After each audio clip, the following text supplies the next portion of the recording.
Sciatica एक बीमारी नहीं, एक लक्षण है। और सायटिका जो है नस का दबने का एक लक्षण होता है। और सायटिका से मैं अपने ओपीडी में मैं जितने भी पेशेंट देखता हूँ उसमें से 50% केसेस, क्योंकि मैं स्पाइन का, नस का और गठिया का ज़्यादातर केसेस मैं देखता हूँ, तो सायटिका का मरीज ज़्यादा मिलते हैं। और लोग समझ नहीं पाते हैं कि सायटिका वाकई में ये नस के दबने के कारण है या दूसरे किसी बीमारी के कारण है। तो आज हम लोग इसको विस्तार से जानेंगे कि सायटिका क्या है, क्या इसको इलाज किया जा सकता है बिना ऑपरेशन का, और इसमें खान पान का क्या सावधानी होना चाहिए, क्या एक्सरसाइज होना चाहिए। तो नमस्ते, मैं doctor Sunit Ranjan, orthopaedic surgeon हूँ और मैं नस रोग, सायटिका, स्पाइन, गठिया रोग विशेषज्ञ हूँ। तो मैं सायटिका, जैसा कि बताया कि एक बीमारी का लक्षण है, तो इसमें क्या होता है कि जो आप ये देख रहे हैं, जो पीछे से नस आ रही है, तो नीचे का जो 3 से 5 नस होती है, ये मिल के मोटे नस बनाते हैं जो कि हमारे पैर में जाते हैं। पैर का सबसे मोटा जो नस होता है वो सायटिक नर्व होता है।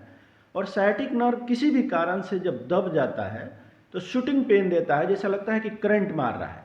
और ये चलने के टाइम में ही महसूस होता है, बैठने के टाइम में महसूस होता है, जब आप सोए रहेंगे तो ये महसूस नहीं होता है। और इससे पेशेंट काफ़ी परेशान रहते हैं। लेकिन हमको ये समझना होता है कि सायटिका का कारण क्या है। अगर हम कारण का चर्चा करें तो ये नस पे किसी भी कारण से दबाव आता है, चाहे वो सबसे कॉमन जो इसका कारण होता है वो है स्लिप डिस्क। जो ये डिस्क है, जो रेड कलर का इसमें दिखाई दे रहा है, अगर ये डिस्क जो है निकल के इसको कंप्रेस कर रहा है तो सायटिका का सिम्टम आ सकता है। या किसी भी कारण से एब्सेस है, इन्फेक्शन होने के कारण एब्सेस है, उसके कारण से भी सायटिक नर्व दब सकता है।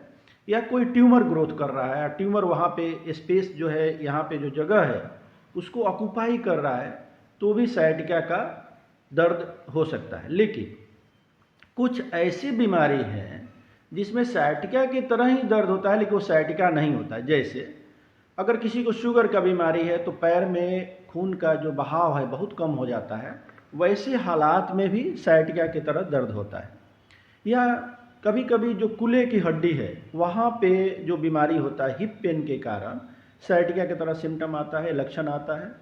या सैक्रोइलियक जॉइंट, कमर और रीढ़ की हड्डी के बीच में जो जॉइंट होता है उसको सैक्रोइलियक जॉइंट होता है, उसमें भी कोई पैथोलॉजी हो गया, बीमारी हो गया, तो वो भी सायटिका की तरह दर्द करता है। तो सबसे पहले सायटिका का जब दर्द हो इस तरह से, तो हमें अपने से दवाई ना लेके डॉक्टर से कंसल्ट करने पे हमें सीटी, एमआरआई या एक्सरे कराना होता है। और एमआरआई सबसे गोल्ड स्टैंडर्ड होता है, जिसमें एक का पता चलता है कि किस कारण से जो है सायटिका की तरह लक्षण आ रहा है।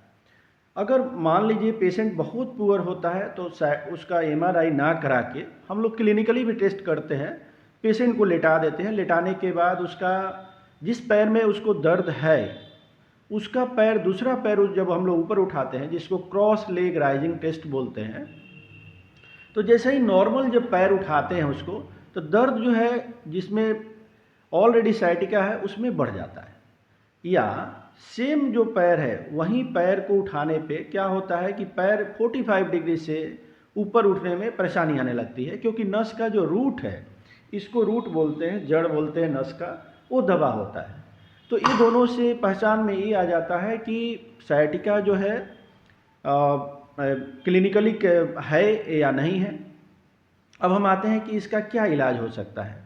तो सायटिका का सबसे जो आधुनिक इलाज आया है, जो कि मैं बोल सकता हूं कि 2025 का सबसे अत्याधुनिक इलाज है, 80% केसेस में इसमें सर्जरी की ज़रूरत नहीं होती है। इसको ओजोन तकनीक द्वारा, ओजोन एक गैस होता है जो कि नस के जो डेंड्राइट होता है पैर के, वहाँ छोटा छोटा पॉइंट जैसे चींटी काटती है वैसे लगाया जाता है।